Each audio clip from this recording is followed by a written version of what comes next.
Welcome to the second podcast in the Flourishing Fridays series hosted here on the E-Radio.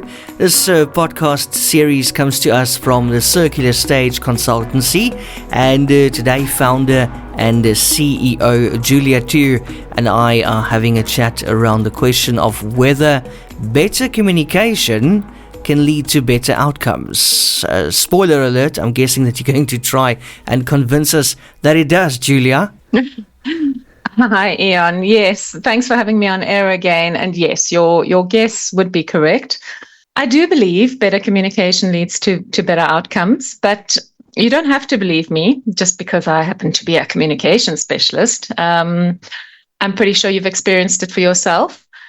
Did you ever play broken telephone as a kid or even as an adult? As a kid, yes.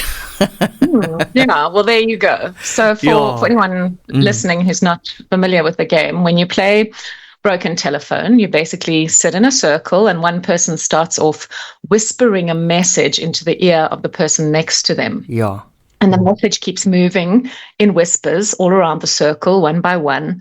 And then the last person has to say out loud exactly what they heard. And as I'm sure you can remember, Ian, the outcome is usually hilarious. The final message is usually an absolute garble of nonsense that in no way resembles what was originally said. So, of course, this is just one very simple example of how bad communication can lead to negative outcomes.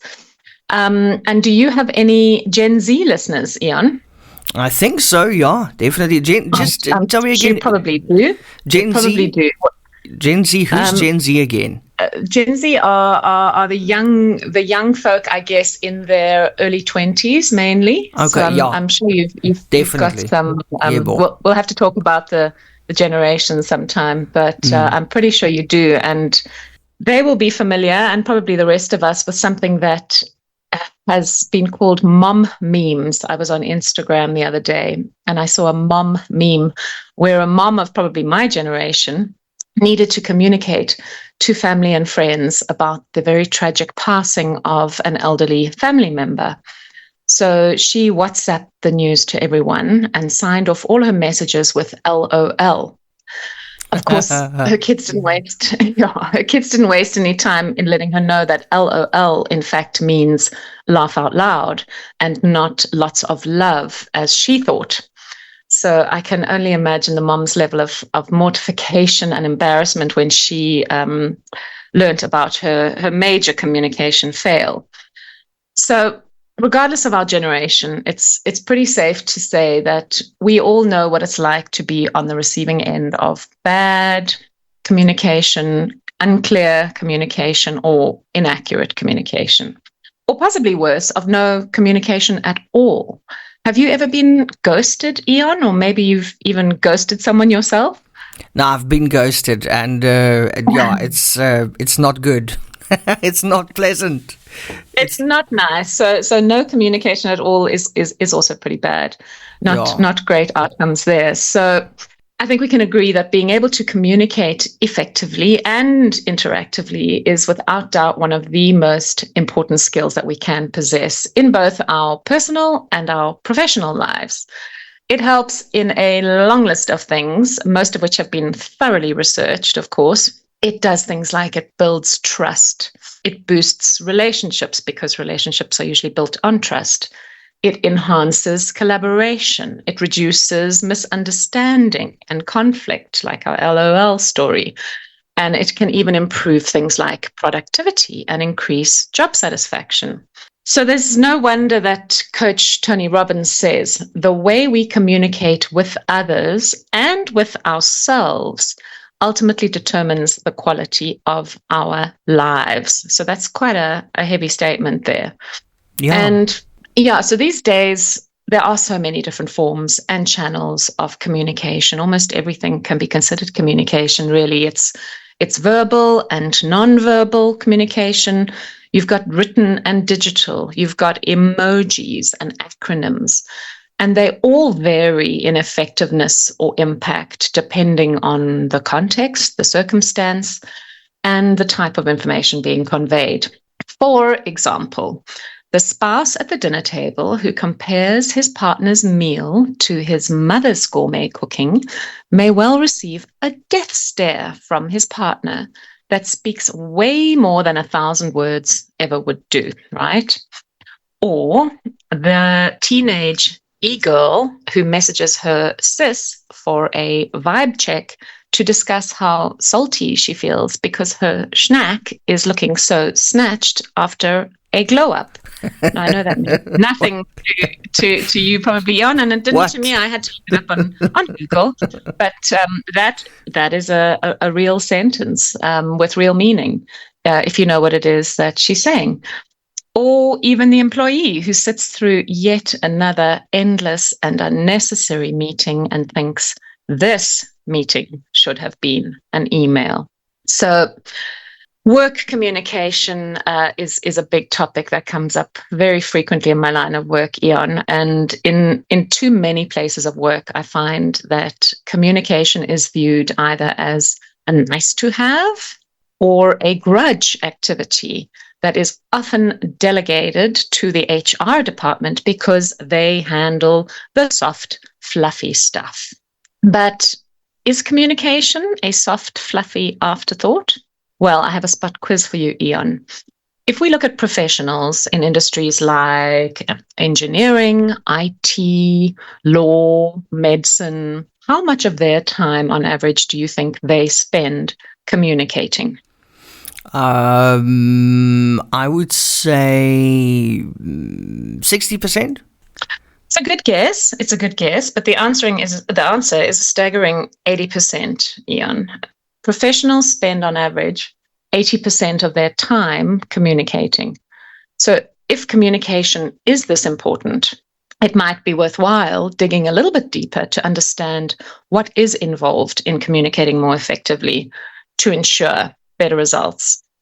So we could take a purely technical approach, a very academic approach, where human communication is a process of sending and receiving information, where we talk about it being pretty transactional. There's a sender and a receiver of the message, which is sometimes encoded and must be decoded, for example, turned from words into thoughts. And then there is feedback in the form of a reply or a response, or in some cases, like ghosting and non-response. And then sometimes there's noise, which interferes with the communication. And in this world, the precise selection of appropriate words will definitely enhance the clarity of the transmitted message and reduce ambiguity so that the recipients understand what's expected of them. And the timing of communication is also important. It always is, especially when tight deadlines or emergencies are involved. So at least at an academic level, an effective communicator is one who has developed the awareness, the skills, and the tools to match the type of communication that's required in this context and to deliver an appropriately crafted and timed message. Boom. However, it is never that simple or formulaic, is it, Ian? You only have to watch a few soapies or a few Netflix series to witness the real pain and frustration of, for example, a parent trying their best to get through to their teenager and vice versa. Or say a 28-year-old employee trying to ask his 58-year-old boss for a raise. It's complex, isn't it? Yeah, definitely, Julia. And, these scenes are so common and also so entertaining. They are, because we get it wrong so many times.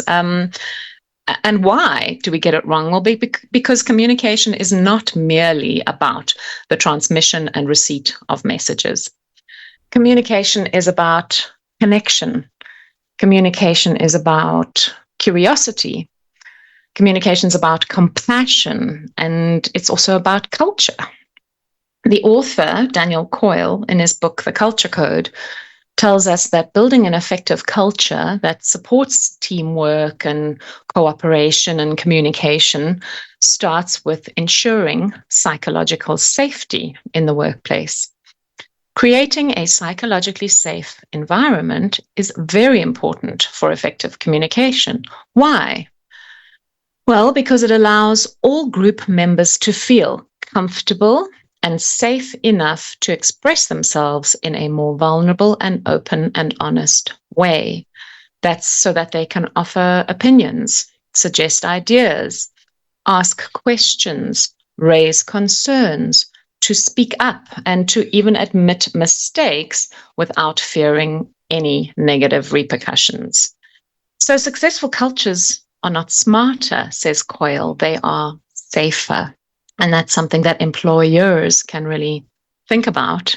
And it's something with which many employees agree. In fact, in one McKinsey survey, an overwhelming 89% of employees said they believe that psychological safety in the workplace is essential. So if this is true, how do we communicate in a way that creates and maintains psychologically safe cultures and environments, not only in our places of work, but also in our homes, our schools, and our communities? Again, the science is clear. It is through more conscious, compassionate, and less transactional forms of communication. It's about being more aware of what we are doing when we communicate. So instead of focusing most of our energy and effort on the messages we want to send, we need to learn to become, and I'm sure you know what I'm going to be saying here, better listeners. And I imagine many of the people listening on this podcast today are already good listeners, wouldn't you say, Ian? I hope so. I hope so, because they're listening right now. Yeah. So good listening is actually about something called active listening. And active listening is a concept defined by psychologists Carl Rogers and Richard Farson in 1987, with the ultimate goal of fostering positive change. So active listening requires that the listener pays close attention to what's being communicated, both verbally and non-verbally, assuming you're having a conversation.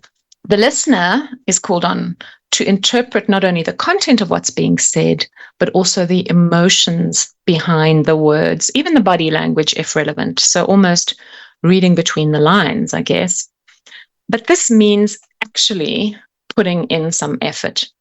As the active listener, we've got to be willing to devote energy to the task. We need to have a decent attention span to avoid distractions and to be genuinely curious about what the other person is saying. So no checking your phone while they're talking, Ian. Oops. And importantly, we also need to be empathetic by believing, supporting, and respecting the thoughts and the feelings of the speaker. So when we're actively listening during a conversation, we are not already formulating and thinking about what we are going to say in response. We are giving the speaker as much time and space as they need to get their message out. How often does that happen? Not very often. We are being mindful of what really matters to the other person based on what they are saying or even not saying. What might they be afraid of? You know, in a situation with a boss, for example, or what might they be hoping for? Research suggests that true interpersonal understanding comes from the ability to listen to others explaining what life is like in their shoes. But the good news, after all this hard work, is that if we get active listening right, we can definitely enjoy better outcomes. We will send powerful signals of connection and create the trust we need to build positive, lasting relationships, which I'm sure we can all agree are the basis of both personal flourishing and professional flourishing. We are also at the same time acquiring a capability that is listed by the World Economic Forum in its top 10 skills that are deemed to be of greatest importance for workers. So you and a company, Ian, and in particular a radio station, would you say communication is on your top 10 lists of skills for your e-radio employees? Absolutely, Julia. It's not negotiable. I'm very pro communication in all my relationships, so it's a must, definitely.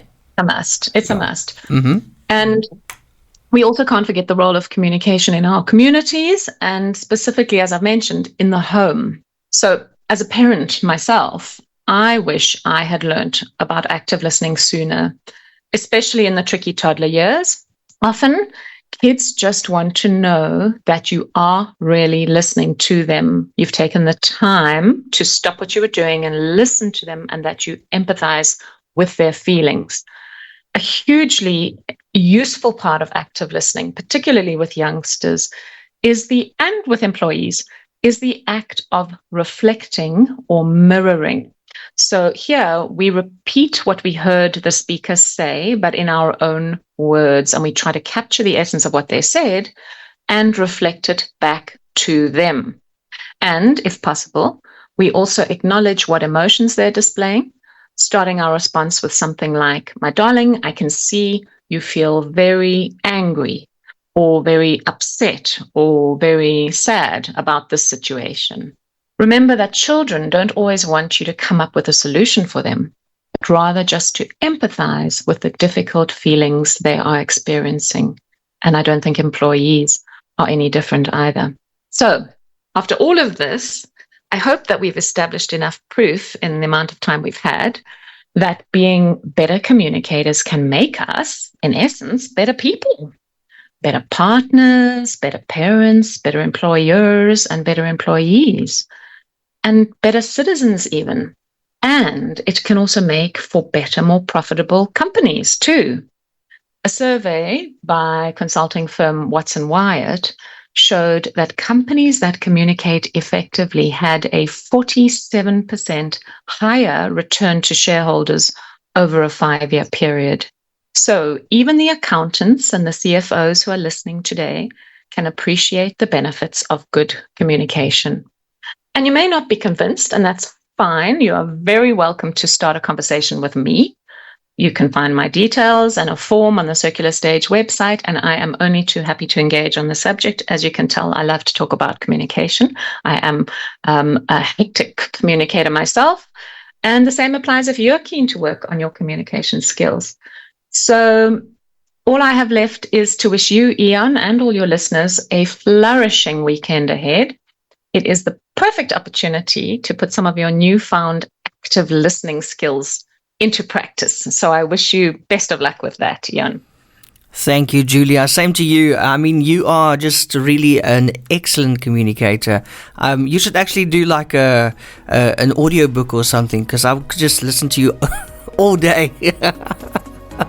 Well, that's very kind of you. Thank you, Ian. No, I mean it. CEO of the Circular Stage Consultancy and brilliant communicator, Julia too. Thank you so much for another great Flourishing Friday podcast. Oh, it's my pleasure. I'll chat to you again soon. Thank you, Ian.